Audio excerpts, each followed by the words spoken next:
Can you tell me a little bit about your process? Where does it start? Is it with an idea or an image? With my paintings of people, it always starts with an idea, though sometimes the person themselves might lead to the idea, like with my paintings of Maxime.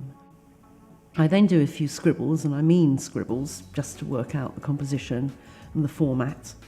I might do an initial drawing, but I don't dwell too much on preparatory work, as I find by throwing myself directly into it, it adds to the drama and intensity of the piece.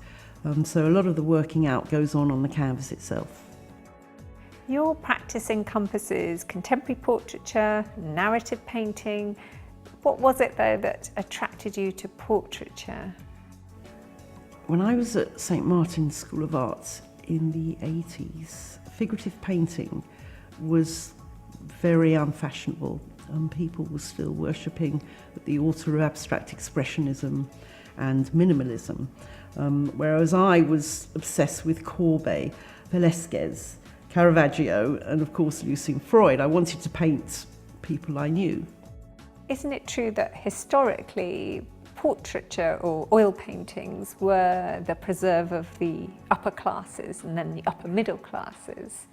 Yes, in fact the term "it'll cost an arm and a leg" comes from portraiture, because artists would charge according to how much of the figure you could afford to pay for. So a head and shoulders would be a lot cheaper than having the hands and the arms in a portrait. And of course the full length portrait was reserved for those that could afford it. Your paintings are incredibly dense and they merit a really kind of close scrutiny. And I think you said once it's like the difference between writing a novel and writing a poem. So could you elaborate on that?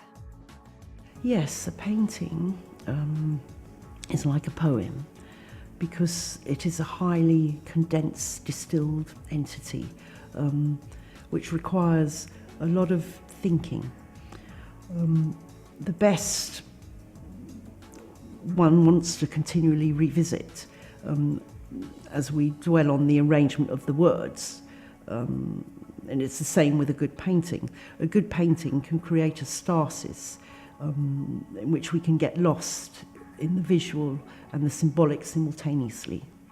There's a long-standing debate about the relevance of gender to practice. Do you think that being female has impacted on your choice of subject matter? Absolutely. I'm bound to have a different perspective.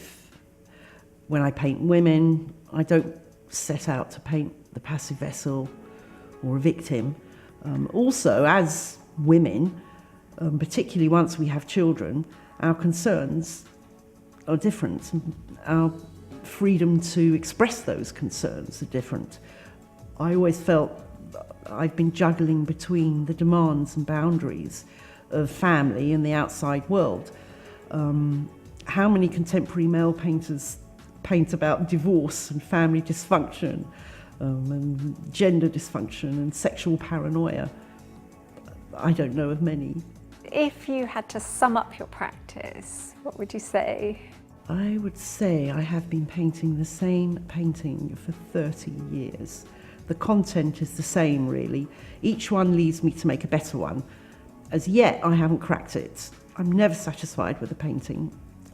I suppose if the day came that I was satisfied with a painting, that would be the day I stopped painting.